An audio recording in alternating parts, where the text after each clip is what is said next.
Senior exit is about string theory. Many people might have heard about it, but they really know very little about it. But I know the general idea. I obviously can't tell you all the math because that's very complicated. But I can give you the outline of what it is. Now, as a basis, physics right now is based on different theories that conflict with each other, such as general relativity and quantum mechanics. Quantum mechanics being the physics for some atomic particles based on uncertainty and probabilities. So basically, for anything you can imagine, there's a probability, whether it's small or large, being between 0 and 1. And general relativity is Einstein's theory, which describes the warping of space and time by gravity, and that's basically how that works. And there are four fundamental forces. I'm sure you're familiar with them. There's electromagnetic force, and then you have the gravity force, and then you have strong nuclear force and nuclear force. Now, strong nuclear force is responsible for keeping atoms together. It keeps them from flying apart because electron, And weak force is responsible for beta decay, so radiation basically. And you already know these ones, I'm sure. One of the problems with this is many people want to unite this under one theory so that they can describe the whole universe under one theory without having to use separate equations to describe different parts. Gravity is a major problem for lots of theorists or physicists because it's so weak. I think it's a million billionth of a billion weaker than this, and these are even stronger. So this causes a dilemma because why is gravity so weak? Nobody can explain that really. And what string theory tries to do is to explain this in a kind of revolutionary way of thinking. Physics has always been about particles and balls rather than any other shape. It's just all you've probably been doing is physics of collisions between balls or whatever. And the string theory is it's saying that the fundamental part of our universe is made up of strings rather than these particles. And these strings are just strings of energy. They can be open or they can be closed.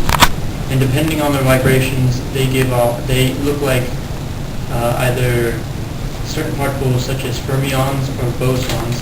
Fermions being the particles responsible for matter, or bosons being responsible for the particles of force.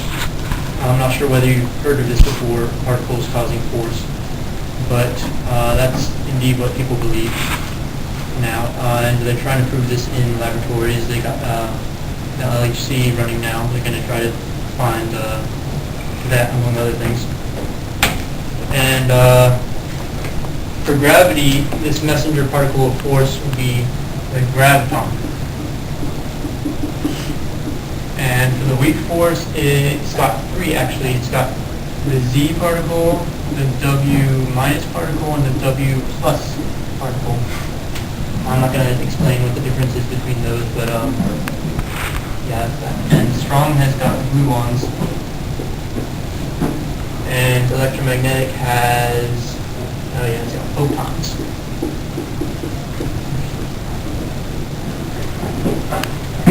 Now, these strings that I'm talking about result in these. And that's a major breakthrough because they mean that strings can unite all of these into one theory where a single object, I'm going to have to say that this way, can cause all these different forces or even matter as we know it. String theory has had some flaws, though. One of them being that it predicted a particle called the tachyon.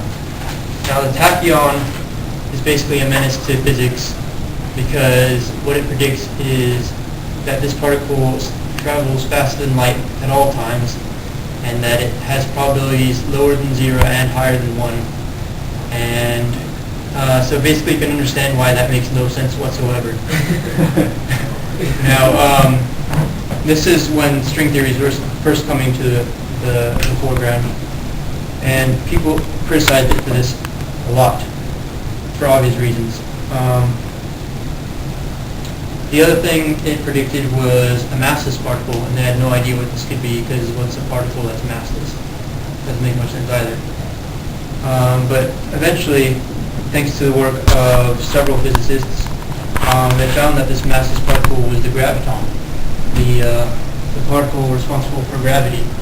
And that actually does kind of make some sense, because gravity is caused by massless particles, and that way the massless particles aren't affected by their own gravity. That makes a little bit of sense.